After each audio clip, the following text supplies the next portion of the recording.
ఇస్తా, నీళ్లు ఇస్తా, ఇన్ఫ్రాస్ట్రక్చర్ డబ్బులు ఇస్తా, దారి చూపిస్తా, వాళ్ళని తీసుకొచ్చి పెట్టుబడులు పెట్టి మళ్ళా ఇక్కడ ఎవరు కూడా వాళ్ళని బెదిరించకుండా చూసుకుని వాళ్ళని కాపాడే బాధ్యత రామనారాయణ రెడ్డి గారిది అని చెప్పి కూడా నేను మీకు తెలియజేస్తున్నా.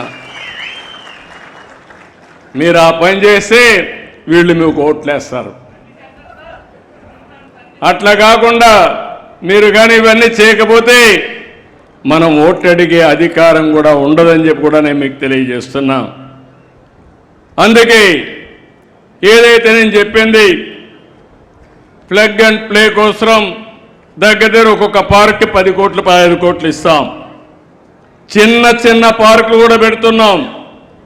చిన్న చిన్న పార్కులు చూస్తే 10 ఎకరాలు 20 ఎకరాలు నానో పార్కులు ఇస్తున్నాం. కావాలంటే రైతే పారిశ్రామికవేత్త కావచ్చు.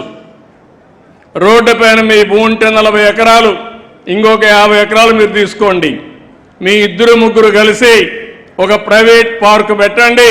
ప్రభుత్వం ఇచ్చే రాయితీలన్నీ ఇస్తా, మీరే మార్కెట్ చేయండి, మీకు సహకరిస్తా. అందులో వచ్చే డబ్బుల్ని మీరే తీసుకుని మీరు కూడా బాగుపడాల్సిందిగా మిమ్మల్ని అందరినీ కోరుతున్నా.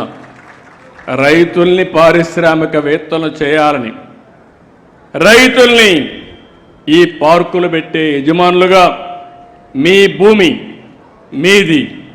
ఇప్పుడే ఒక మిత్రుడు అన్నాడు మేమంతా అని. నేను ఇంత మునుపు నుండి ఇది కూడా చెప్పేవాడిని. ఆ 20 మందో 10 మంది రైతులు కలిసి మీరు ఒక పార్కు పెట్టుకోండి. మీకేం కావాలి లేఅవుట్ ఇస్తాం, పర్మిషన్ ఇస్తాం, మేము కూడా మార్కెట్ చేస్తాం, మీరు కూడా మార్కెట్ చేయండి. వచ్చిన వాళ్ళకి భూమి ఇద్దాం, వస్తువులు కల్పిద్దాం, అందులో వచ్చే డబ్బులు మీకే వస్తుందని చెప్పి కూడా నేను మీకు తెలియజేస్తున్నా. అలాంటి విధానానికి ఈరోజు శ్రీకారం చుడుతున్నాం. 10 ఎకరాల్లో నానో పార్క్ పెట్టచ్చు. అదే మరి 10 నుంచి 100 ఎకరాలు ఎంఎస్ఎంఈ పార్కులు పెట్టచ్చు. 100 ఎకరాల నుంచి ఇంకా ఎక్కువ ఉంటే మేజర్ పార్కులు కూడా ఎంఎస్ఎంఈ పార్కులు పెట్టి మనం ముందుకు పోయే పరిస్థితి వస్తుంది. ఆడబిడ్డలందరినీ కోరుతున్నాం, మీరు కూడా ఎంఎస్ఎంఈ పార్కుల్లో ఒక్కొక్క ఇండస్ట్రీ పెట్టి మీరు కూడా డబ్బులు సంపాదించే మార్గానికి దోహదం చేయాల్సిన అవసరం ఉంది. మగవాళ్ళే ఇండస్ట్రీ పెట్టాలని లేదు.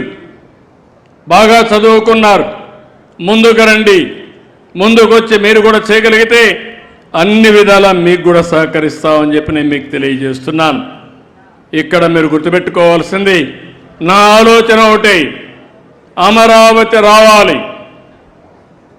ప్రతి ఒక్కరూ ఈ రాష్ట్రంలో ఎక్కడికి పోయినా మీ రాజధాని ఏదంటే నా రాజధాని నా అమరావతి అని చెప్పే పరిస్థితి రావాలి. అక్కడి నుంచి అన్ని ప్రాంతాల అభివృద్ధి కావాలి. ఈరోజు నెల్లూరు జిల్లా ఉంది, ఇప్పుడు కొత్తగా వచ్చిన కందుకూరు కూడా ఉంది, కృష్ణపట్నం పోర్ట్ ఉంది, కృష్ణపట్నంలో ఇప్పటికే క్రిష్ సిటీ కూడా వచ్చింది, ఇండస్ట్రియల్ పార్క్ పనులు అవుతున్నాయి. రామాయంపట్నం వచ్చింది, రామాయంపట్నంలో బీపీసీఎల్ 95,000 కోట్ల రూపాయలు ఖర్చు పెట్టి పెద్ద రిఫైనరీ పెడుతున్నారు. అదే సమయంలో అక్కడనే అరామ్కో కూడా వచ్చి వారితో కలిసి నెక్స్ట్ లెవెల్కి తీసుకుపోవాలని ఆలోచిస్తున్నారు. అదే మాదిరిగా ఏదైతే ఎప్పటి నుంచో చెప్పాను ఎయిర్పోర్ట్,